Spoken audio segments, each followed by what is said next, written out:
ॐ अज्ञानतिमिरान्धस्य ज्ञानाञ्जनशलाकया चक्षुरुन्मीलितं येन तस्मै श्रीगुरवे नमः। श्रीचैतन्यमनोभीष्टं स्थापितं येन भूतले स्वयं रूपः कदा मह्यं ददाति स्वपदान्तिकम्। नमावो विष्णुपदाय कृष्णप्रेष्ठाय भूतले श्रीमाते भक्तिवेदान्त स्वामिनिति नामने। नमस्ते सरस्वती देवे गौरवाणी प्रचारिणे निर्विशेष शून्यवादी पाश्चात्य सतारिणे। जय श्री कृष्ण चैतन्य प्रभु नित्यानंद श्री अद्वैत गदाधर श्रीवासादि गौर भक्त वृंद। हरे कृष्णा कृष्ण कृष्णा हरे हरे, हरे राम राम राम हरे हरे। ओम नमो भगवते वासुदेवाय। ओम नमो नमो भगवते भगवते वासुदेवाय। वासुदेवाय। ओम नमो भगवते वासुदेवाय। ओम नमो भगवते भगवते वासुदेवाय। वासुदेवाय। ओम नमो भगवते वासुदेवाय। ओम ओम नमो नमो भगवते भगवते वासुदेवाय। वासुदेवाय। హరే కృష్ణ. భక్తులందరికీ శ్రీకృష్ణ శుభమస్తు.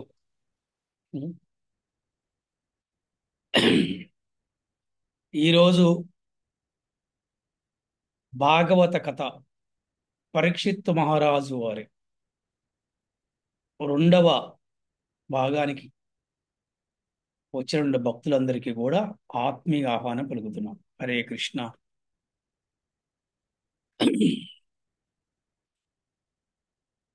మరి నిన్నటి క్లాస్లో మనం చెప్పుకున్నాము, పరీక్షిత్ మహారాజుకి ఒక గోవు అలాగే ఒక వృషభం కనపడింది వారికి. ఈ గోవు ఎవరంటే భూదేవి, వృషభం ఎవరంటే ధర్మదేవత. వాళ్ళిద్దరూ కూడా కృష్ణుడు అంతర్ధానము చెందినందుకు వారు చాలా బాధపడుతున్నారు. ఎందుకంటే కృష్ణుడే గనక ఇప్పుడు గనక మనకుంటే మనకి ఇటువంటి పరిస్థితి వస్తుందా? కృష్ణుడు ఉన్నప్పుడు మనం ఎంత బాగున్నాము, కృష్ణుడు మనల్ని ఎంత బాగా చూసుకున్నాడు అని వాళ్ళు కృష్ణుని తలుచుకొని బాధపడుతున్నారు. ఆ తర్వాత కలిపురుషుడు రావడం జరిగింది. మరి ఆ కలిపురుషుడు ఆ ఒక వృషభాన్ని కొడతము, హింసించడము పరీక్షిత మహారాజు కనపడి, మరి పరీక్షిత మహారాజు ఆ కలిపురుషుని చంపడానికి సిద్ధపడ్డాడు. కానీ ఆ కలిపురుషుడు ఏం చేశాడు? శరణాగతి పొందాడు, క్షమించమని వేడుకున్నాడు. అందుకని మరి సహజంగానే పరీక్షిత్ మహారాజు ఆయన దయామయుడు కాబట్టి పాండవుల వారసుడు. సరే అని చెప్పేసి ఆ పరీక్షిత్ మహారాజు కలిపురుషుణ్ణి క్షమించి వదిలిపెట్టాడు అనమాట. అంతేగాని తన రాజ్యంలో ఉండకూడదని చెప్పి ఆజ్ఞాపించాడు. మరి అప్పుడు అతను అడిగాడు, మరి నా స్థానం ఎక్కడ? మరి నేను ఆ, నాకు ఎక్కడో చోట మీరు స్థానం ఇవ్వాలి, అతను నేను ఎక్కడ వెళ్తాను అని చెప్పేసి అతను రిక్వెస్ట్ చేశాడు. చేస్తే అప్పుడు చివరికి పరీక్షిత్ మహారాజు అతనికి 4 స్థానాలలో, అతని 4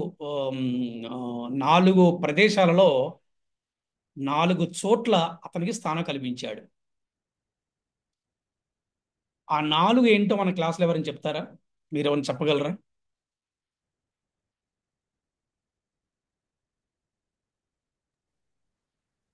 హరే కృష్ణ ప్రభుజీ. ఆ, ఒకటి అధర్మంగా సంపాదించిన సంపాదన ప్రభుజీ, ఉమ్, అంటే బంగారము అవి.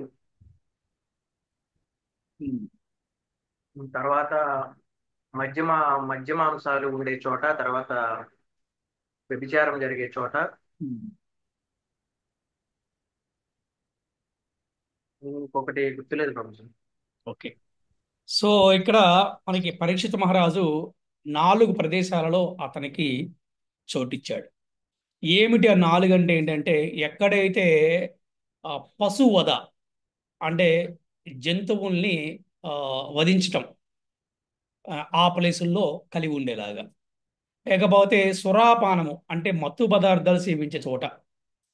ఇప్పుడు ఈ ఈ కలియుగం మనం చెప్పుకోవాలంటే ఈ ఆల్కహాలు ఏవైతే ఉన్నాయో ఇటువంటి ప్రదేశాల్లో ఉండేలాగా చెప్పాడు. రెండు. మూడోది ఏంటంటే వ్యభిచారము. ఈ మూడో ప్లేసు వ్యభిచారము. ఎక్కడ వ్యభిచారం జరుగుతుందో అక్కడ కలిపురుషుడు ఉంటాడు. ఎక్కడ జూదం ఆడతారో అంటే ఈ ప్యాకాట్లు కానివ్వండి, బెట్టింగ్స్ కానివ్వండి, గ్యాంబ్లర్స్ కానివ్వండి, ఇవన్నీ కూడా ఉంటుంది. ఇదంతా కూడా జూదం ఆట. ఈ విధంగా ఈ కలి పురుషుడికి 4 స్థానాలు కల్పించారనమాట. సో ఒకటంటే పశువధ అంటే పశువుల్ని వధించిన ప్లేస్లో, అంటే జీవహింస, జంతు హింస అని చెప్పి చెప్పుకోవచ్చు అనమాట. రెండోది మత్తు పదార్థాలు, అలాగే మూడోది వ్యభిచారము, నాలుగోది జూదము. ఈ 4 ప్రదేశాల్లో ఉన్నమని చెప్పాడు. కానీ కలిపురుషుడు మళ్ళీ తిరిగి ప్రార్థించాడు. ఏమన్నాడంటే, ఈ 4 కూడా నీచాతి నీచమైన స్థానాలు. ఈ 4 ఎటువంటి అంటే నీచాతి నీచమైన స్థానాలు. అందుకని నాకు బంగారం కూడా ఉండే చోటును స్థానం కల్పించమని ప్రాధేయపడ్డాడు. ఆ విధంగా పరీక్షిత్ మహారాజు చేశారంటే, కలిని ఈ 5 ప్లేసుల్లో బంధించాడు. కలి అంటే ఈ కలి 5 ప్లేసుల్లో ఉంటాడు, ఎక్కడ కూడా బయట ఉన్నాడు అనమాట. ఈ కలిని పరీక్షిత్ మహారాజు 5 ప్లేసుల్లో బంధించాడు అనమాట. అంటే కేవలం ఈ 5 స్థానాలనే అతను నివసించడం కోసం అతడు ఆ ఒప్పుకున్నాడు. ఆ విధంగా తన రాజ్యాన్ని కలి దోషాలు ఒకసారి అయితే చెప్పండి ప్రభుజీ. 5వ స్థానం ఏది? బంగారం బంగారం ఏమన్నారు?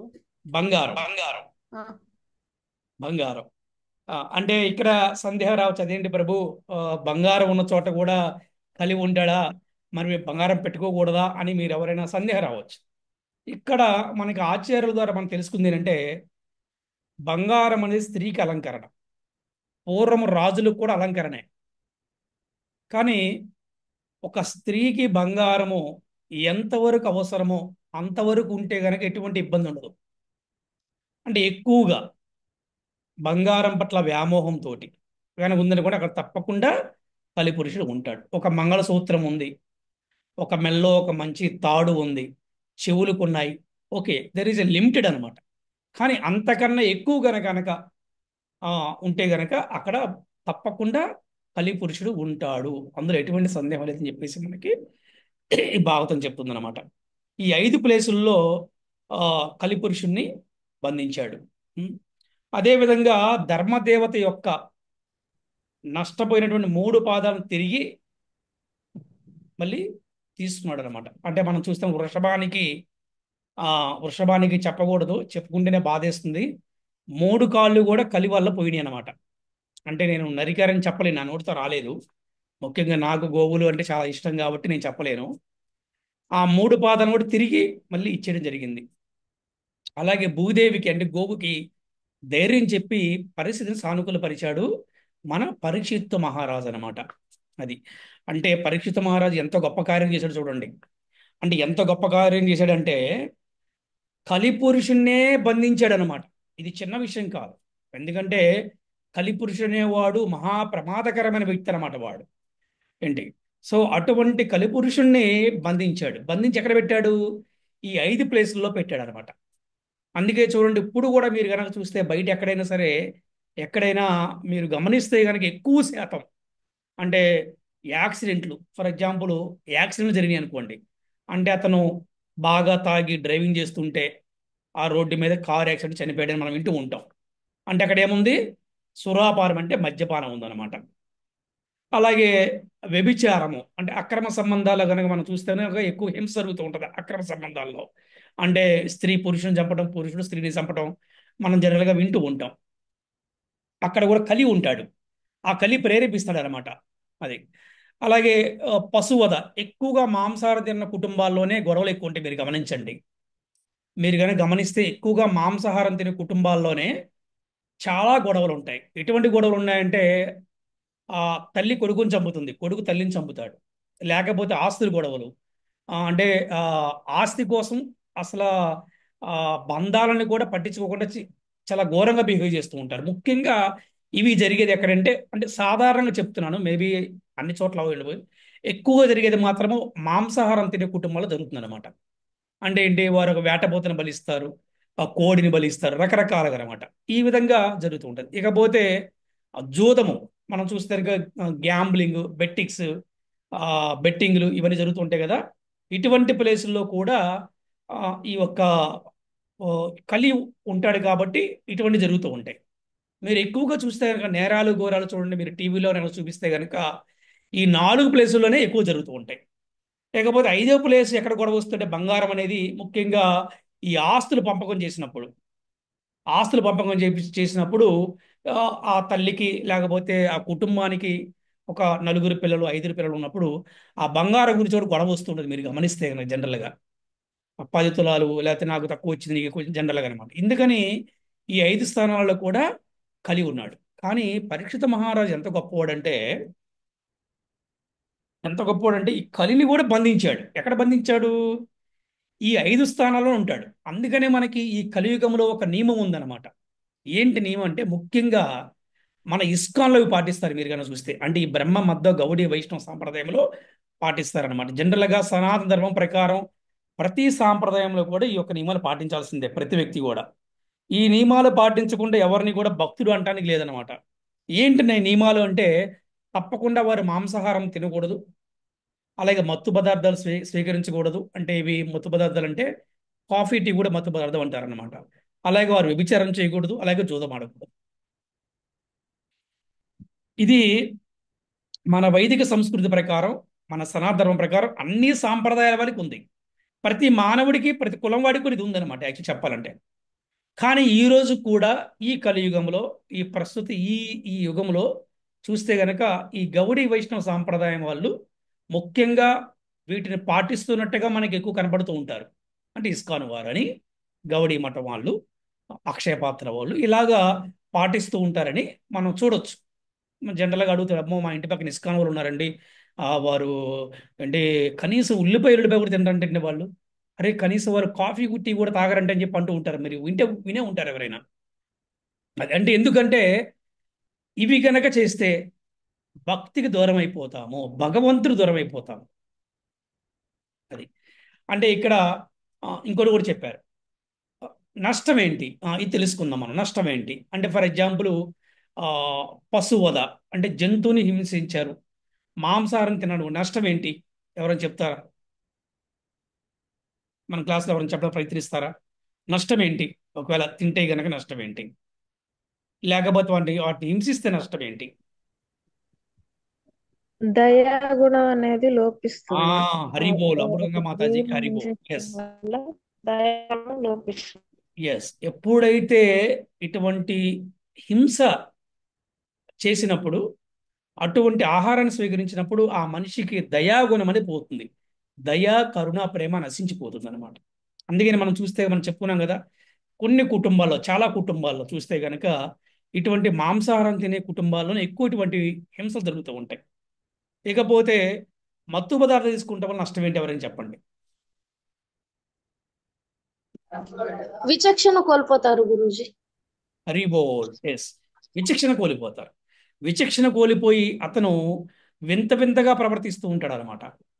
విచక్షణ కోల్పోతాడు, బుద్ధిని కోల్పోతాడు అనమాట. అతనికి బుద్ధి నశిస్తుంది. అందుకని మత్తు పదార్థాలు స్వీకరించకూడదు. ఇకపోతే వ్యభిచారం చేయటం వల్ల నష్టం ఏంటి, ఎవరైనా చెప్పండి. శుచి శుభ్రత ఎస్, కోల్పోతారు గురూజీ. Very good. శుచి శుభ్రత కోల్పోతారు. ఇటువంటి వారికే ఎక్కువ జబ్బులు వస్తాయి. మీరు గమనిస్తే కనుక, మీరు చెక్ చేస్తే కొన్ని హాస్పిటల్స్లో మీరు కానీ ఎంక్వైరీ చేస్తే కనుక ఎక్కువ జబ్బులు వచ్చేది ఎవరికంటే వీరికని చెప్తారన్నమాట, వ్యభిచారం చేసే వారికి. అలాగే ఒకటి జబ్బులు వస్తే ఆ, అంటే శారీరక పరంగా, అలాగే ఆధ్యాత్మిక పరంగా నష్టం ఏంటి అంటే, ఎవరైతే శుచి శుభ్రత ఉండదో ఎవరికైతే, వారి దగ్గర లక్ష్మీదేవి ఉండదంట, గుర్తుపెట్టుకోవాలి. వారి దగ్గర లక్ష్మీదేవి ఉండదు, వారికి లక్ష్మీ కటాక్షం ఉండదు అనమాట. అంటే లక్ష్మి అంటే కేవలం డబ్బే కాదు, ఆ, మనశ్శాంతి, ఆ, ధనము, ఆ, ధైర్యము, ఇవన్నీ కూడా మనకి లక్ష్మీదేవి కృపా కటాక్షం వల్ల మనకి వస్తాయి. కోర్స్ లక్ష్మీదేవి కూడా భగవంతుడి ద్వారా వస్తుంది, అది వేరే విషయం అన్నమాట. అందుకని ఆ, ముఖ్యంగా కనుక చూస్తే కనుక అంటే ఎవరేమనుకోబాకండి, ముఖ్యంగా చూస్తే కనుక స్త్రీ వ్యభిచారం చేయకూడదు. అంటే పురుషుడు చేయవచ్చు, అంటే పురుషుడు కూడా చేయకూడదు, పురుషుడు కూడా చేయకూడదు. కానీ స్త్రీ మార్నింగ్ మాత్రం ప్రధానంగా చాలా జాగ్రత్త. ఎందుకంటే ఇంటికి ఆ స్త్రీ దేవత అన్నారనమాట. వాడికి కొన్ని కోట్ల రూపాయలు ఆస్తులు ఉన్నా కూడా మా ఇంట్లో దీపం పెట్టే ఒక స్త్రీ కావాలండి, మాకు ఓ మంచి కోడలు కావాలని పూర్వము కోటీశ్వరుడు కూడా ఒక పేదవారింటికి వెళ్ళి సంబంధం అడిగేవాడంట. అది మన సాంప్రదాయం అనమాట. అంటే అబ్బాయి తరపున వాళ్ళే వెళ్ళి అమ్మాయి తరపున వారిని ప్రాధేయపడాలంట. మా ఇంటికి మహాలక్ష్మిని పంపించండి, మా ఇంట్లో దీపం పెట్టే ఒక స్త్రీ కావాలి, ఒక దేవత కావాలని చెప్పి అడిగారు అనమాట. అందుకని ఏంటంటే ముఖ్యంగా స్త్రీకి మాత్రము శీలము చాలా ప్రధానమైనది అనమాట. పురుషులు కూడా కావాలి, కానీ ప్రధానంగా స్త్రీ. ఎందుకంటే స్త్రీ ఇంటికి గురుస్థానాన్ని ఇచ్చారనమాట. అందుకే తల్లిని మొదటి గురువు అంటారనమాట. అంతేకాకుండా స్త్రీ ద్వారా జన్మించిన బిడ్డలు గనక ఆ, వారు తన గనక ఒక మంచి ఆ, శీలవతి, గుణవతి, అలాగే మంచి భక్తురాలు గనకైతే గనక ఆ స్త్రీ ద్వారా కలిగిన సంతానం వల్ల సమాజానికి చాలా మంచి జరుగుతుంది, మేలు జరుగుతుందని మనము భగవద్గీతలో కూడా కొన్ని శ్లోకాలు మనం చెప్పుకుంటాం అనమాట. సో ఈ విధంగా ఏంటంటే ఈ వ్యభిచారం వల్ల నష్టం ఇది. ఇకపోతే జూదం గురించి నష్టం ఏంటి, ఎవరైనా చెప్పండి, జూదం వల్ల నష్టం ఏంటి?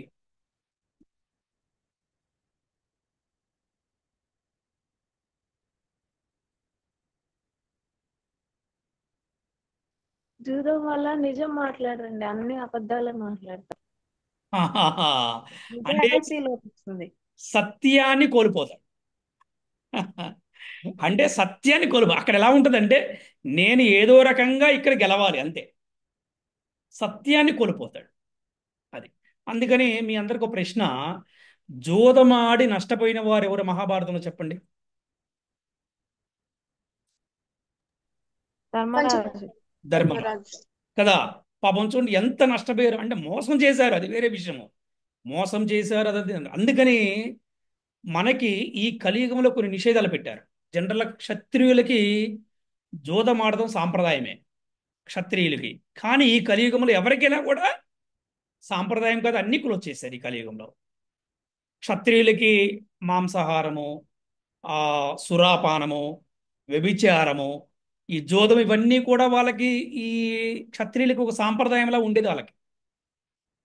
ఆ, అదొక అదొక ఇంకా దాని గురించి ఎక్కువ డిస్కస్ చేసుకునే అవసరం లేదు. కానీ కలియుగంలో మాత్రం అందరికీ నిషేధించారు, అందరికి కూడా కలియుగంలో నిషేధించారనమాట. అందుకని కలియుగంలో ముఖ్యంగా ఈ ఒక్క నాలుగు నిషేధించారు. అలాగే బహుభార్యలను కూడా నిషేధించారు కలియుగంలో, గుర్తుపెట్టుకోవాలి.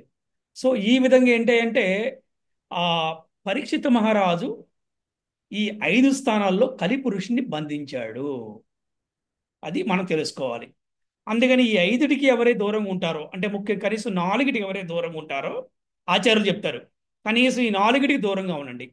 ముఖ్యంగా 5వ దానికి కూడా మన వైష్ణవులు, మన భక్త బృందం 5వ దానికి కూడా దూరంగా ఉంటారు. మీరు చూస్తే ఎంతో డబ్బు ఉన్నటువంటి మాతాజీలు కూడా ఇస్కాన్కి వచ్చిన తర్వాత వారు బంగారాన్ని ధరించరు, మీరు గమనిస్తే. అలాగే ప్రభువులు కూడా ఎక్కడ ఉంగరం పెట్టుకోరు, చైన్ పెట్టుకోరు, కేవలం వారు ఒక తెల్ల బట్టలు వేసుకొని అది కాషాయ బట్టలు, చాలా సింపుల్ లివింగ్, హై థింకింగ్ లా వాళ్ళు జీవిస్తూ ఉంటారు అనమాట. అసలు ఇంట్రెస్టే ఉండదు అనమాట. అందుకనే వారు ఎప్పుడు కూడా అంత బాగుంటారు, సమాజంలో వాళ్ళు బాగా ప్రచారం చేయగలుగుతారు, సమాజంలో వారు పూజనీయులు అయిపోతారు అనమాట. ముఖ్యంగా ఈ కలియుగంలో ఈ 5టికి కూడా ఎంత దూరంగా ఉంటే అంత మంచిది అని మనకి ఈ ఒక్క కథ ద్వారా మనము తెలుసుకోవచ్చు. ఈ విధంగా కలిపురుషుని బంధించాడు, మహా అద్భుతమైన కార్యం చేశాడు మన పరీక్షిత్ మహారాజు. ఆ విధంగా అందరూ కూడా పరీక్షిత్తుని అందరూ కూడా కీర్తించారు. అయ్యా, నువ్వు నిజంగా పాండవుల వారసుడివే, నిజంగా నీ కుటుంబం అంతా కూడా ఈ సమాజాన్ని త్యాగం చేసింది. ఆ, అందుకని నువ్వు తగ్గట్టుగా, అంటే నీ తాతలు తగ్గట్టుగానే నువ్వు ఈ రాజ్యాన్ని పరిపాలన చేస్తున్నావు అని చెప్పేసి పరీక్షిత్ మహారాజు అందరూ కూడా కీర్తించారు. సో ఇంతటితోటి ఒక భాగము. ఇకపోతే నెక్స్ట్, పరీక్షిత్ మహారాజుకి మరణం ఎందుకు సంభవించింది? అనే దాని గురించి ఇప్పుడు మనం చెప్పుకోబోతున్నాం. ఉం? పరీక్షితు మహారాజు ఒక బ్రాహ్మణుడు మెల్లో పామును వేయటం ఏంటి? అరే ఇంత ధర్మాత్ముడు, ఇంత దయామయుడు, ఇంత మంచివాడు, అరే పరీక్షితు మహారాజు ఒక బ్రాహ్మణుడి మెల్లో పాము వేయటం ఏంటి? మరి ఆయన ఈ ఒక్క తక్షకుడు అంటే పాములకి అతను లీడరు. అటువంటి ఒక పాము కాటు ద్వారా పరీక్షిత మహారాజు ఆ శరీరం విడిచిపెడతాం ఏమిటి? అంటే పరీక్షిత మహారాజుని మరణించారు అనకూడదు, ఆయన మహాభక్తుడు భాగవతుడు కాబట్టి భాగవతుని ఎప్పుడు కూడా మనం మరణించారు అనకూడదు, వారికి మరణం లేదనమాట. మరణం అనేది భౌతికం అనమాట. సో మనం చెప్పుకుంటాం, కొన్ని కొన్నిసార్లు అలాగే మనం చెప్పుకుంటాం. ఎందుకు అతనికి అటువంటి పరిస్థితి వచ్చింది అనే దాని గురించి ఇప్పుడు మనం చర్చించుకునే ప్రయత్నం చేద్దాం. ఇలాగే ఆ, ఈ ప్రజలను రక్షించడం కోసం పరీక్షిత మహారాజు అడవిలో వేటకు వెళ్ళాడు. ఎందుకు వెళ్ళాడు? జనరల్గా క్షత్రియులు రెండు రకాలుగా వేటకు వెళ్తారు. ఒకటి ఏంటంటే క్రీడ, అంటే క్షత్రియులు ఆ, ఈ ఒక్క జంతువులను వేటాడడం అనేది ఒక ఆటలాగా భావిస్తారు. అందరూ కాదండి, అందరూ కాదు, యాక్చువల్ సాంప్రదాయం కాదు, కొంతమంది అలా చేస్తారు. కానీ చాలామంది ధర్మాత్ములు క్షత్రియులు ఏం చేస్తారంటే ఈ ఒక్క అడవిలో ఉన్నటువంటి జంతువులు ఈ ప్రజల మధ్యలోకి వచ్చి ప్రజలని బాధ పెట్టి చంపుతాయనే భయంతో ప్రజలను రక్షించడం కోసం రాజు ఏం చేస్తారంటే అప్పుడప్పుడు ఆ రాజే స్వయంగా అడవిలో వేటకు వెళ్ళి ఆ ఒక్క పశువులని అతనే చంపొస్తాడనమాట. అటువంటి కార్యార్థం కోసమే పరీక్షిత్ మహారాజు వెళ్ళాడు. ఇది చాలా క్లియర్గా అర్థం చేసుకోవాలన్నమాట. అప్పుడు పరీక్షిత్ మహారాజుకి ఈ ఒక్క వేటకు వెళ్ళిన తర్వాత ఆయనకి వేట అంతా అయిపోయిన తర్వాత ఆయనకి ఒక దప్పిక వేసింది. దాహం కోసం అక్కడ జలం కోసం చూస్తున్నాడు. అక్కడ ఒక ఆశ్రమం ఉంది. ఆశ్రమం ఎవరిదంటే సమీక ముని ఒక బ్రాహ్మణుడి యొక్క ఆశ్రమం అనమాట. ఆశ్రమంలోకి వెళ్ళాడు. అప్పుడు అక్కడ ఉన్నటువంటి ఆ ఒక్క ఆ ఒక్క బ్రాహ్మణుడు సమీక ముని ధ్యానములో ఉన్నాడు. అందుకని పరీక్షితు మహారాజు రావటాన్ని ఆ సమీక ముని గమనించలేదు. దీనితోటి ఈ పరీక్షితు మహారాజుకి ఈయన జలవిమని అడిగాడు. కానీ సమాధి స్థితిలో ఉన్నాడు ఆయన. ఈ సమాధి స్థితిలో ఉన్నవాడికి బాహ్యంగా ఏమీ కూడా వినపడవు అనమాట. కానీ పరీక్షిత్ మహారాజుకి అవమానం కలిగినట్టుగా ఆయన భావించాడు. ఏది ఆ ఒక్క ముని, ఎవరైతే సమీక ముని ఉన్నారో ఆయన ఇలాగ పట్టించుడు అని చెప్పేసి పరీక్షిత్ మహారాజు అక్కడ భావించి అవమానంగా ఫీల్ అయ్యారు. ఎందుకంటే ఆయన ప్రపంచ చక్రవర్తి రాజు ఫీల్ అయ్యాడు. దీంతో కోపం వచ్చినటువంటి పరీక్షిత్ మహారాజు అక్కడ ఒక చనిపోయినటువంటి పామును తీసుకొని ఆ ముని మెడలో వేసి తన రాజ్యానికి వెళ్ళిపోయాడు. ఇక్కడ ఎందుకు అలా చేశాడు పరీక్షిత్ మహారాజు అని మనం ఒకసారి ఆలోచించాలి. మీరు గమనించండి, ఎప్పుడైనా కూడా ఆ వేటాడినప్పుడు కానీ యుద్ధం చేసినప్పుడు కానీ ఈ ఒక్క క్షాత్ర క్షాత్ర గుణం అంటారన్నమాట. అంటే క్షాత్రం అంటే క్షత్రియ గుణము, అంటే యుద్ధం చేసే భావన ఉన్నప్పుడు కొన్నిసార్లు ఆ వినయము విధేయత పోతుందన్నమాట. అంటే అందుకని ఈ మానవ జన్మలో అన్ని సందర్భాల్లో కూడా శాంతంగా ఉండటం అందరికీ సాధ్యపడదు. అంతేగాని పరీక్షిత మహారాజు కావాలని చేసింది మాత్రం కాదు. ఇది మనం చాలా క్లియర్గా అర్థం చేసుకోవాల్సిన ఒక విషయం అనమాట. ఈ విధంగా పరీక్షిత మహారాజు మరి తన మెడలో పాము వేసి వెళ్ళిపోయాడు. ఆ తర్వాత చాలా బాధపడ్డాడు కూడా పరీక్షిత మహారాజు. అంటే నేను క్షణికావేశంలో చేశానని చెప్పి తలుచుకొని బాధపడ్డాడు. ఈలోపు అక్కడికి ఈ ఒక్క సమీక ముని కొడుకు శృంగి, అతని పేరు శృంగి, అతని ఆశ్రమానికి వచ్చాడు. వచ్చి తన తండ్రి మెడలో ఉన్నటువంటి చనిపోయిన పాము చూసి బాధపడ్డాడు. అరే మా తండ్రి సమాధి స్థితిలో ఇలా ధ్యానంలో ఉన్నాడు, నా తండ్రి మెడలో ఇటువంటి పాముని ఎవరు వేశారు అని చెప్పేసి అతని తెలుసుకున్నాడు. తన తండ్రిని అవమానించిన పరీక్షితు ఇప్పటి నుండి 7వ రోజులో తక్షకుని కాటుచే మరణించగలని శపించాడు. అది ఈ శాపమైపోయిన తన తండ్రి మెడలో ఉన్న పామును చూసి ఏడ్చాడు. దాంతో సమీక మునికి మళ్ళీ మెలకు వచ్చింది. ఆయన మళ్ళీ ఈ లోకానికి వచ్చాడు. ఆయన సమాధి స్థితి నుంచి విషయం అంతా అర్థమైంది. అప్పుడు ఈ సమీక ముని బాధపడుతున్నాడు. ఏమని బాధపడుతున్నాడంటే ఆ అయ్యయ్యా నాయనా పుత్ర, నువ్వు చాలా తప్పు చేసావు నాయనా. దైవ ప్రతినిధి అయిన రాజుని చిన్న తప్పిదానికే అంత తీవ్రంగా శిక్షణ సబబు కాదని తెలిపాడు తండ్రి. అంటే ఇక్కడ అవమానం జరిగింది, బాధపడ్డ బ్రాహ్మణుడే బాధపడుతున్నాడు. ఎందుకంటే అంత గొప్పవాడు పరీక్షిత మహారాజు. పరీక్షిత మహారాజు సామాన్యమనుడు కాదండి. అమ్మో, అసలు భాగవతుల గురించి తలుచుకుంటేనే మనకు కళలు నీళ్ళు వస్తాయి అనమాట. అటువంటి గొప్ప మహాభాగవతుడికి ఆ చిన్న తప్పుకి అంత పెద్ద శిక్ష చేయడం కరెక్ట్ కాదు నాయన అని ఆ, చెప్పాడు కొడుక్కి. కానీ బ్రాహ్మణ శాపము చాలా గొప్పది ఆ రోజుల్లో. సరే, ఏదైనా కూడా ఈ శాపం వార్తని పరీక్షిత మహారాజుకి ఈ సమీకమనే పంపించాడు. ఇలా జరిగింది అని చెప్పేసి ఈయన పంపించాడు. కానీ ఇదే టైంలో అవమానంగా ఫీల్ అవుతున్నటువంటి ఈ ఒక్క పరీక్షిత మహారాజుకి అదొక మంచి శుభవార్తలాగా అనిపించింది. జనరల్గా అందరికీ మరణం వస్తే ఏమనుకుంటారు? బాధపడతారు, భయపడతారు, కంగారు పడతారు, హడావుడి చేస్తారు. కానీ పరీక్షిత మహారాజుకి శుభవార్తలాగా అనిపించింది. అమ్మయ్య, ఓకే, నేను చేసిన తప్పుకి నాకు శిక్ష పడుతుంది, అమ్మయ్య అని చాలా చక్కగా ఆయన శుభవార్తలాగా అనిపించింది అనమాట. అలాగే వెంటనే ఆయన ఈ ప్రాయశ్చిత్తం కోసం గంగా నదికి వెళ్ళాడు. ఆయన ఆ గంగా నది దగ్గర చక్కగా స్నానం చేసి అక్కడ కూర్చున్నాడు. ఇక ఆయనకు ఒక ఆలోచన వచ్చింది. ఏంటంటే ఇక ఈ మిగిలిన కొద్ది సమయం అంతా కూడా కృష్ణ చింతనలోనే గడపాలని చెప్పి ఆయన నిర్ణయం తీసుకున్నాడు. ఇంకా పూర్తిగా కృష్ణ భక్తులనే ఉండాలి, మనం కృష్ణ చింతనలోనే ఉండాలి అని చక్కగా ఓ మంచి నిర్ణయం తీసుకున్నాడు. అలాగే మరి ఈ ఒక్క పరీక్షిత మహారాజు జన్మము, కర్మలు దివ్యములై ఉన్నట్టు జనరల్ మనం చెప్పుకున్నాం. ఆయన జన్మము ఒక దివ్యమైనది, ఆయన కర్మలు కూడా దివ్యమైనవి. అలాగే ఆయన యొక్క మరణము అంటే మోక్ష ప్రాప్తి కూడా ఇక ఎంత అద్భుతంగా ఉందో చూద్దాం. ఇప్పుడు ఎంత అద్భుతంగా ఉంటుందంటే ఆయన మోక్ష ప్రాప్తి మామూలుగా ఉండదు. అది ఇంకా అది అందరూ చేయలేరన్నమాట. అది పరీక్షిత మహారాజు ఒకటే చేయగలిగాడు. చూడండి ఎలా ఉంది ఇప్పుడు చూద్దాం.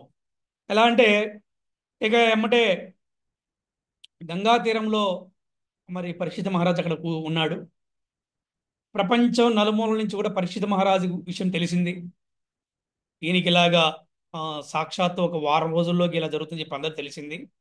అందరూ వచ్చారు ఆయన దగ్గరికి. ఎవరు వచ్చారు? రాజులు వచ్చారు, మునువులు వచ్చారు, సాధువులు వచ్చారు. అలాగే అత్రి, శవనుడు, భృగువు, వశిష్ఠుడు, పరాశరుడు, విశ్వామిత్రుడు, అలాగే దేవర్షి నారదుడు, సాక్షాత్గా వ్యాసదేవుడు కూడా అలా ఉన్నాడు. ఈ విధంగా ఆ ఉన్నాడు. అలాగే చక్కగా రాజర్షులు వచ్చారు, దేవర్షులు వచ్చారు. అందరికీ కూడా పరీక్షిత మహారాజ్ చక్కగా అందరికి కూడా ప్రణామాలు తెలియజేశాడు. ఆయనకు ఉన్నటువంటి ఆ ఆయన తీసిన నిర్ణయాన్ని అందరికి తెలియజేశాడు. అలాగే దేవతలందరూ కూడా ఈ యొక్క పరీక్షిత మహారాజు కర్మలని వారు కీర్తిస్తూ కూడా పుష్పవృష్టి కురిపించారు అన్నమాట. దేవతలందరూ కూడా దుందుబులు మ్రోగించారు. అంటే కరతాలు, మృదంగాలు అంటారు కదా, పెద్ద పెద్ద దుందుబులు మ్రోగించారు. ఎందుకంటే ఎందుకు ఇలాగా, ఇదేంటండి, ఇదేం శుభవార్త అండి, వారం రోజుల్లో చనిపోదని తెలిస్తే ఇదేం శుభవార్త అంటారు అనమాట. ఎప్పుడు కూడా ఆ భక్తులకి ఆ జననమైన మరణమైన కూడా శుభవార్తే. అదే భక్తులు కాని వాడికి జననమేమో శుభవార్త, మరణమేమో అశుభవార్తగా ఫీల్ అవుతారు ఏంటి. ఈ విధంగా చక్కగా జరిగింది. ఇక ఇక కృష్ణ కథామృతములో ఈ లోకమంతా కూడా పావనమయ్యే శుభగడి స్టార్ట్ అయిందనమాట. ఎందుకు ఎందుకు ఈ లోకం ప్రపంచమంతా కూడా కృష్ణ కథామృతంలో పావనమైనటువంటి ఒక మంచి శుభగడియ ప్రారంభమైంది. ఇక ఏంటి ఆ శుభగడి అంటే చక్కగా అదే సమయంలో సుఖదేవ గోస్వామి ఒక అవధూత వేషంలో దిగంబరులాగా ఒంటి మీద ఎటువంటి నూలుపో కూడా లేకుండా ఆయన మళ్ళీ కృష్ణుడి యొక్క వర్ణములో అంటే నీలిమేఘ వర్ణములో ఏంటి ఆయన చక్కగా అలా వస్తూ ఉన్నాడు అనమాట. అలా వచ్చి అక్కడున్నటువంటి ఆసనం మీద ఆయన చక్కగా కూర్చున్నాడు. ఎమ్మడే పరీక్షిత మహారాజు సుఖదేవునికి నమస్కరించాడు. నమస్కరించి ఏం చెప్పాడంటే, మరణమాసైనటువంటి నాకు మరణం దగ్గరలో ఉంది. అంటే నేను 7 రోజుల్లో నేను చనిపోతాను. కాబట్టి నేను ఎటువంటి కార్యం చేస్తే నేను భగవద్ధామానికి వెళ్తాను, నేను ఎటువంటి కార్యం చేస్తే నాకు మోక్ష ప్రాప్తి వస్తుంది తెలియచేయండి స్వామి అని చెప్పేసి సుఖదేవుడికి ఆయన ప్రణామం చేసి ప్రాధేయపడ్డాడు అనమాట. అప్పుడు మొదలైంది ఏమిటంటే, సుఖదేవుని యొక్క ముఖారవిందము నుంచి శ్రీమద్ భాగవతము మొదలైంది. ఆ విధంగా ఆ పరీక్షిత్తు మహారాజు కర్ణముల ద్వారా శ్రవణము జరిగింది. అంటే సుఖదేవుని ద్వారా కీర్తనం జరిగితే శ్రీమద్ భాగవతం మొట్టమొదటిసారిగా పరీక్షిత్తు మహారాజు ద్వారా శ్రవణం జరిగింది శ్రీమద్ భాగవతము. ఆ విధంగా 7 రోజులలో మరి ఈ యొక్క ఆ భాగవతంలోని శ్రీకృష్ణ భగవానుని లీలన్నీ కూడా చక్కగా శ్రవణం చేసి పరీక్షితు మహారాజు కృష్ణ కథామృత పానంతో అమృతాన్ని ఆస్వాదించాడంట. అందుకే చూడండి, కృష్ణ కథలో ఉన్నటువంటి అమృతము అనుభవ అనుభవించిన వాడికే తెలుస్తుంది. ఎవరు అనుభవించగలరంటే తన భక్తులే అటువంటి కృష్ణ కథామృతాన్ని ఆస్వాదించగలరు. భక్తులు కాని వారికి అది కేవలం ఒక కథలాగా ఉంటుంది, ఒక హిస్టరీలా ఉంటుంది. కానీ ఆ అటువంటి అమృత స్వాదనం అనమాట. ఆ భావన అందరికీ రాదు. ఆ విధంగా పరీక్షిత మహారాజుకి 7 రోజుల్లో భాగవతం చక్కగా శ్రవణం చేసిన తర్వాత ఆ ఒక్క శ్రీకృష్ణ భగవాన్ని అవతార లీలల వర్ణనని శ్రవణం చేసిన తర్వాత ఆ పరీక్షిత మహారాజుకి మహా ఉత్సాహం వచ్చిందంట. మనం కూడా చూడండి, మన మందిరాల్లో కూడా ఆదివారం పూట భాగవతం క్లాస్ అవ్వగానే ఎంతో ఆనందంగా అనిపిస్తుంది, మనసు ఎంతో సంతోషంగా అనిపిస్తుంది అనమాట. ఆ విధంగా పరీక్షిత మహారాజుకి ఎంతో ఆనందం కలిగించింది. అప్పుడు పరీక్షిత మహారాజు గుర్తు చేసుకొని అతను చాలా ఆనందపడుతూ నవ్వుకుంటాడంట. ఆహా, తల్లి గర్భములో నన్ను రక్షించింది ఆ దేవదేవుడే, కురుక్షేత్ర రణరంగములో మా తాతలైనటువంటి పాండవులని కాపాడింది ఆ పరమపురుషుడే, సాధువును రక్షించింది ఆ భగవంతుడే, శ్రీకృష్ణ పరమాత్ముడే.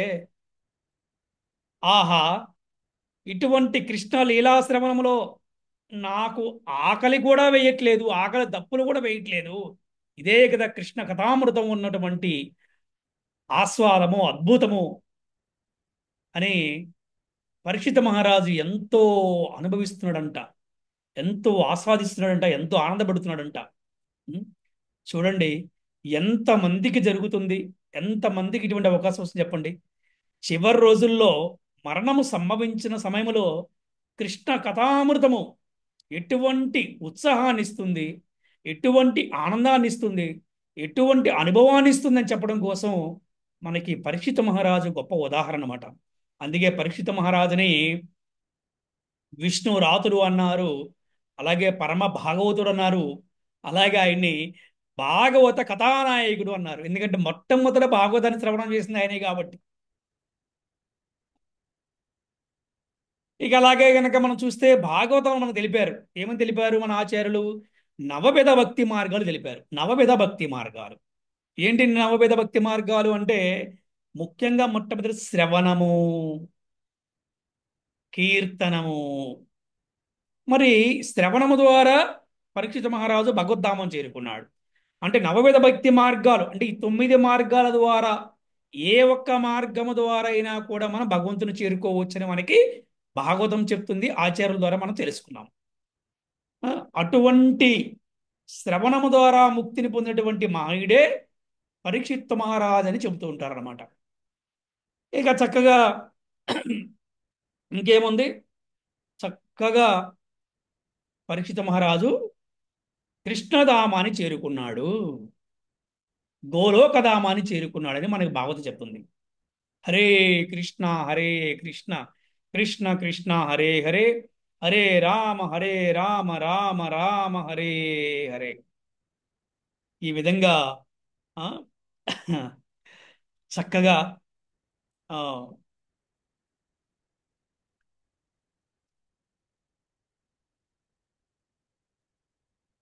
ఇక పరిషత్ మహారాజు అనుకుంటున్నాడు అనమాట, ఓ బ్రాహ్మణోత్తమ, నా వాక్కుని ప్రాణేంద్రియ కర్మను అధోక్షజను ఎందే లగ్నము చేయనట్లు అనుగ్రహం ఇవ్వండి. అంటే భగవద్ధామ వెళ్ళే ముందు కోరుకుంటున్నాడు ఈ విధంగా. ఆ, నాకు అధోక్షజుడు అంటే కూడా కృష్ణుడు అనమాట. ఏంటి అనుగ్రహం ఇవ్వండి. మనస్సుని సమస్త కోరికలను ఆ దేవుదేవుని పైనే ఉంచి తనువును చాలిస్తాను. మంగళకరము క్షేమకరమైన పరమ భగవత్పాదాన్ని మీరు నాకు చూపించారు. నేనిప్పుడు ఆత్మానుభవములో స్థితుడునయ్యాను. ఆత్మానుభవము, సెల్ఫ్ ఎక్స్పీరియన్స్.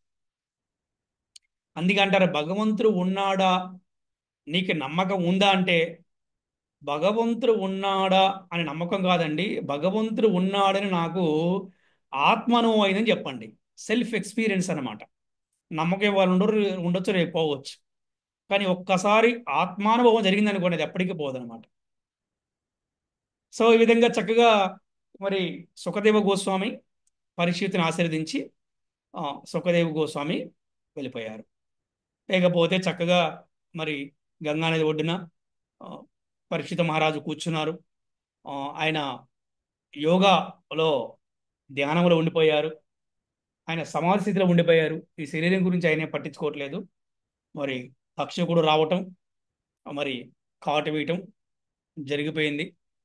ఇక ఎప్పుడైతే అది చూసినటువంటి దేవతలందరూ కూడా గంధర్వులు గానం చేశారు. మరి దేవతలందరూ కూడా దుందుబులు మ్రోగించారు. ఆకాశం నుండి పుష్పవృష్టి కురిసింది. ఈ విధంగా పరీక్షిత మహారాజు యొక్క విముక్తి కూడా చాలా గొప్పదైపోయింది. ఈ విధంగా మనం చూస్తే గనక భగవద్గీత కారణం ఎవరంటే అర్జునుని యొక్క విషాదము. అర్జునుడి విషాదము ద్వారా భగవద్గీత కారణమైనది మనకు తెలిసిందే. అదే పాండవుల అంటే అదే అర్జునుడి యొక్క మనముడు వలన భాగవత కథ ఉదయం జరిగిందని చెప్తున్నారు మనకు ఆచార్యులు. అంటే భగవద్గీతకి భాగవతానికి కూడా కారణం ఎవరంటే ఈ పాండవ వంశస్థులే. అందుకే వారికి భాగవతములో శాస్త్రాలలో వారికి ప్రధానమైన స్థానాన్ని ఇచ్చారు ఆచార్యులు, భగవంతుడు అనమాట. అది ఈ ప్రకారం రెండు కృష్ణ కథలు. అంటే అక్కడ కనుక మనం చూస్తే భగవద్గీత కృష్ణ కథే, భాగవతముడు కృష్ణ కథే. మరి భగవద్గీతకి అర్జునుడు కారణమైతే భాగవతానికి పరీక్షిత మహారాజు కారణమయ్యారనమాట. ఈ విధంగా సుఖదేవ గోస్వామి పరీక్షిత్ మహారాజుకి భాగవతాన్ని వినిపించే సమయంలో అక్కడ సూత గోస్వామి కూడా ఉన్నారు. ఇది మనం చాలా ఇంపార్టెంట్ విషయం తెలుసుకోవాలి. సూత గోస్వామి ఉన్నారనమాట అక్కడ. అక్కడ ఉండి ఈ భాగవతాన్ని వారు కూడా చక్కగా శ్రవణం చేయడం జరిగిందనమాట. ఆ విధంగా ఆ, తర్వాత అంటే ఈ ఒక్క వీరి తర్వాత అంటే పరీక్షిత మహారాజు సుఖదేవ గోస్వామి తర్వాత నైమిసార్యం ఉన్నటువంటి ఎవరైతే మునులు ఋషులు ఉన్నారో వాళ్ళందరికీ కూడా సూత గోస్వామి భాగవతాన్ని వినిపించారని మనకి శాస్త్రం చెప్తుంది అనమాట. ఈ విధంగా ఆమ్, అక్కడ ఒకసారి ఏం చేశారంటే లోక కళ్యాణం కోసం ఒక యజ్ఞాన్ని చేపట్టారు. కానీ అందరూ కూడా యజ్ఞానికి కన్నా కూడా సూత గోస్వామి చెప్పే కృష్ణ కథకి ఎక్కువ మంది కూడా వెళ్ళారంట. అంటే అంత గొప్పది కృష్ణ కథ అని చెప్పి ఇక్కడ మనకు తెలుస్తుంది అనమాట. సో సుఖదేవుని ముఖత విన్న భాగవత కథను అప్పుడు అంటే సూత గోస్వామి సౌనకాది మునుగులకు నైమిసార్యంలో వినిపించాడు. కృష్ణ కథలు జగన్మంగళములు. అవి శ్రోతలను పునీతులను చేస్తాయి. అంటే శ్రోతలు ఎవరంటే విన్నవారు. అవి ఈ ఒక్క భౌతిక జీవనానికి అమృత వర్షం లాంటివి అన్నమాట. అటువంటి మహామునులు వర్ణించినటువంటి ఆ భాగవత లీలను ఈ భూమి అంతటా కూడా ప్రచారం చేయువాడే నిజమైనటువంటి పరమోదారుడు అంట. ఇది గోపికల వాక్యం అంట. ఈ విధంగా పరీక్షిత్ జన సమయంలో శ్రీకృష్ణుని ప్రత్యక్షంగా దర్శించాడు. అంటే ఇక్కడ పరీక్షిత మహారాజు ఎందుకు ఆ భాగవతుడు అన్నారంటే ఆయన్ని చూడండి ఎంత ఆశ్చర్యం అంటే నిజంగా ఆ భక్తులు ఎంత గొప్పవారో చూడండి. అంటే పరీక్షిత మహారాజు జన్మప్పుడు కృష్ణుడి దర్శనమైంది, మరణప్పుడు కూడా కృష్ణ దర్శనమైంది కదా. ఇది చాలా గొప్ప విషయం. అంటే ఎంత గొప్ప విషయం అంటే పరీక్షిత్ మహారాజు ఎంత భాగ్యవంతుడు, పరమ భాగ్యవంతుడు అంటే జన్మ అప్పుడు కృష్ణ దర్శనమే, మరణం అప్పుడు కృష్ణ దర్శనం. అందుకే ఆయన తన జీవిత పర్యాంతమంతా కూడా అటువంటి గొప్ప గొప్ప కర్మలు చేయగలిగాడు, గొప్ప గొప్ప కార్యాలు చేయగలిగాడు. అంటే తన రాజ్యములో గోవులు కూడా సంతోషంగా ఉన్నాయి చూసారా. అంతగా ఇంకేం కావాలి, తన రాజ్యంలో గోవులు బ్రాహ్మణులు అంతా సంతోషంగా ఉన్నారు, చాలా అంతా కూడా ఆనందంగా ఉన్నారు. ఆ విధంగా ఆ కృష్ణుడికి, కృష్ణనామానికి తేడా లేదు. ఈ ప్రకారం అతడు తల్లి గర్భంలో ఉన్నప్పటి నుండి భగవద్ధామ చేరేంత వరకు కృష్ణ భక్తి భావంలోనే సదా నిలిచి ఉండి భక్తులకి మార్గదర్శకుడు అయ్యాడు. పరీక్షిత్ మహారాజుకి జై. పరమ జై. భాగవతుడైనటువంటి పరీక్షిత్ మహారాజుకి జై. భాగవత కథానాయకుడైనటువంటి పరీక్షిత్ మహారాజుకి జై. హరే కృష్ణ హరే కృష్ణ కృష్ణ కృష్ణ హరే హరే, హరే రామ రామ రామ హరే హరే. వాంఛాకల్పతరుభ్యశ్చ కృపా సింధుభ్యైవ చ పతితానాం పావనేభ్యో వైష్ణవేభ్యో నమో నమః. హరే కృష్ణ.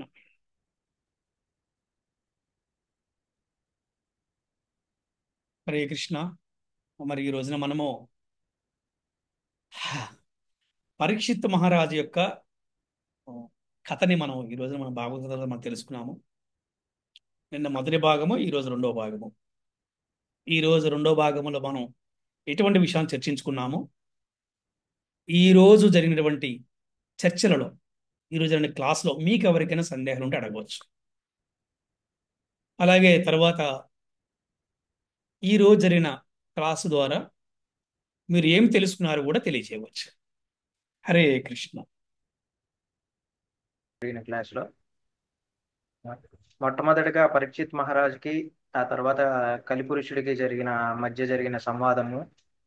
అందులో ఎప్పుడైతే ఆ వృషభానికి 3 కాళ్ళు పోయి బాధపడతా ఉన్నప్పుడు పరీక్షిత్ మహారాజు కలిపురుషుడిని సంహరించడానికి సిద్ధమైనప్పుడు ఆ కలిపురుషుడు అడుగుతాడు, అయ్యా ఇది కలియుగం ప్రారంభం అవుతుంది, ఇక్కడ నుండి నా యుగమే మొదలవుతుంది కాబట్టి ఆ, నీ యొక్క అనుమతితో ఆ ఆ, ఈ యుగాన్ని నాకు అప్పగించు అని అడిగితే అప్పుడు ఆ పరీక్షిత్ మహారాజు, లేదు ఇంతవరకు నేను చాలా అద్భుతంగా అందరినీ ధర్మ మార్గంలో పరిపాలించాను, వీరందరూ ఇప్పుడు నీ పరిపాలన కిందకు వస్తే అందరూ అధర్మ పాలు అవుతారు, ఆ దైవం పట్ల నమ్మకం కోల్పోతారు, కాబట్టి ఇది ప్రకృతి నియమం కాబట్టి నీకు కొన్ని నియమాలు ఇచ్చి ఆ ప్రదేశాల్లో మాత్రమే ఆ అలవాట్లను పాటించే జనుల వద్దే నీ యొక్క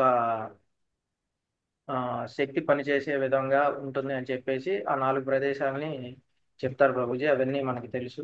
ఆ ఒకటి ఆ జంతువధ, పశువధ జరిగే చోటు, ఆ తర్వాత మద్యపానము, తర్వాత వ్యభిచారము, ఆ తర్వాత జోదము. ఈ 4 ప్రదేశాలు ఎక్కడైతే జనులు ఉంటారో అక్కడ నీ యొక్క ప్రభావం ఉంటుంది అని చెప్పి చెప్తారు ప్రభుజీ పరీక్షిత్ మహారాజు. ఆ తర్వాత అయ్యా ఇవి కలిపురుషుడు ఏమంటాడంటే, అయ్యా ఇవి చాలా నీచమైన ప్రదేశాలు, ఇక్కడ నేను ఎలా ఎంత సుభిక్షంగా ఉన్న చోట ఇలాంటి ప్రదేశానికి జనులు రావాలంటే చాలా కష్టంగా ఉంటుంది, కాబట్టి నాకు ఇంకొక అవకాశం ఇవ్వండి అని చెప్పేసి అడిగినప్పుడు అప్పుడు పరీక్షిత్ మహారాజు చెప్తారు, అధర్మంగా సంపాదించిన డబ్బు లేదంటే బంగారము ఇటువంటి ఈ ప్రదేశంలో ఉన్న జనులు ఉన్న చోట కూడా మీరు మీ ప్రభావాన్ని చూపిస్తారు అని చెప్పి చెప్తారు ప్రభుత్వం. ఆ విధంగా వారి ఇద్దరి మధ్య సంవాదం జరుగుతుంది.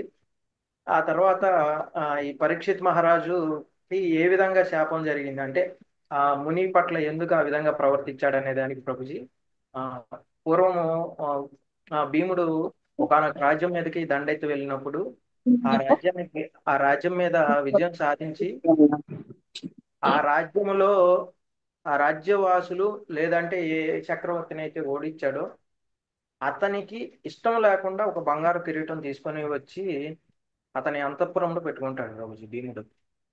సో ఆ తర్వాత కొంతకాలం తర్వాత పరీక్షిత్ మహారాజు ఆ రాజ్యాన్ని చేతపట్టి పరిపాలిస్తున్న సమయంలో ఈ కలిపురుషుడికి నియమాలు చెప్పేసి అతను రాజ్యంలో ఉంటాడు.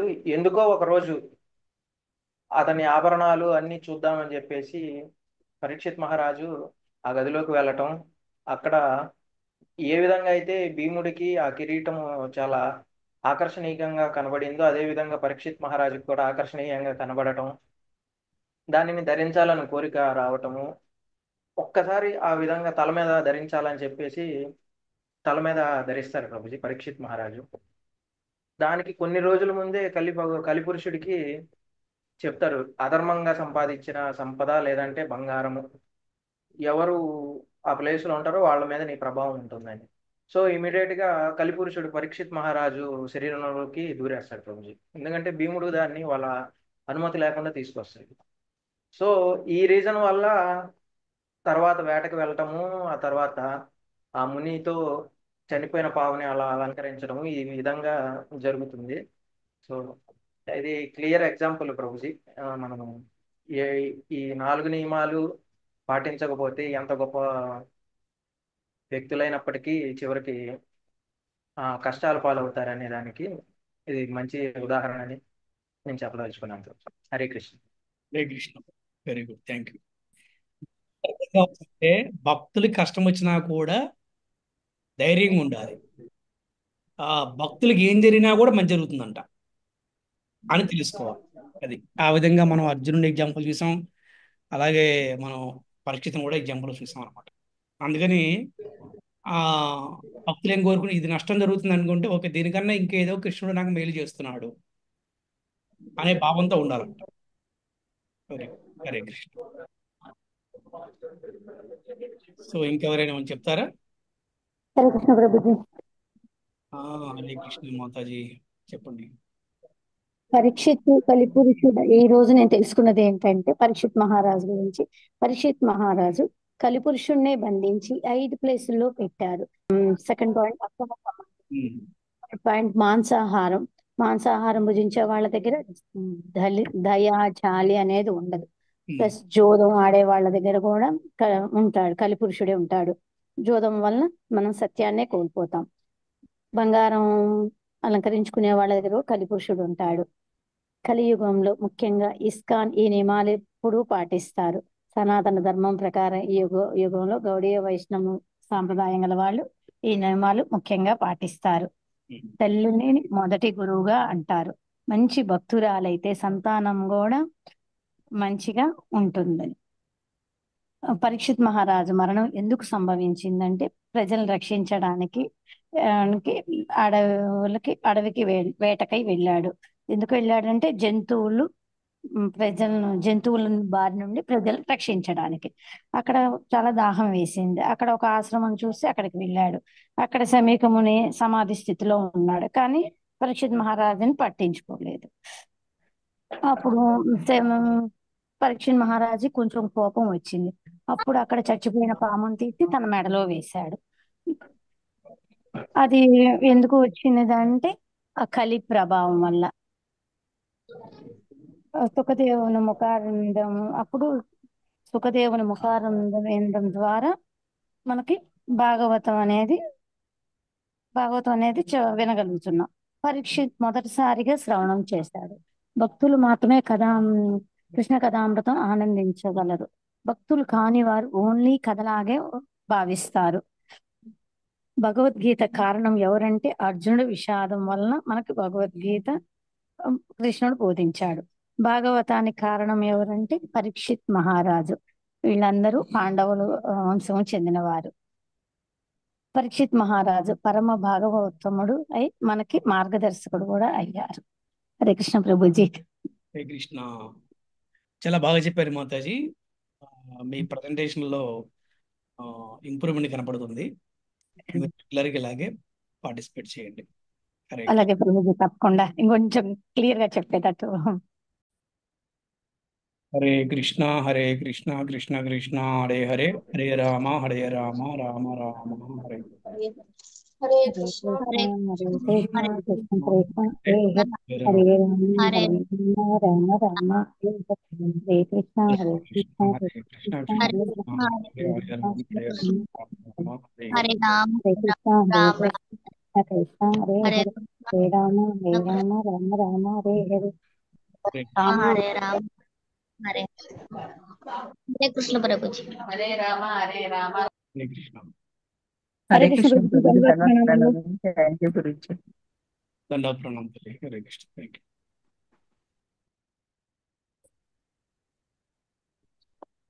हरे कृष्णा गुरुजी, दंडवत प्रणाम गुरुजी, थैंक यू गुरुजी। దండా ప్రణామం తల్లి. హరే కృష్ణ.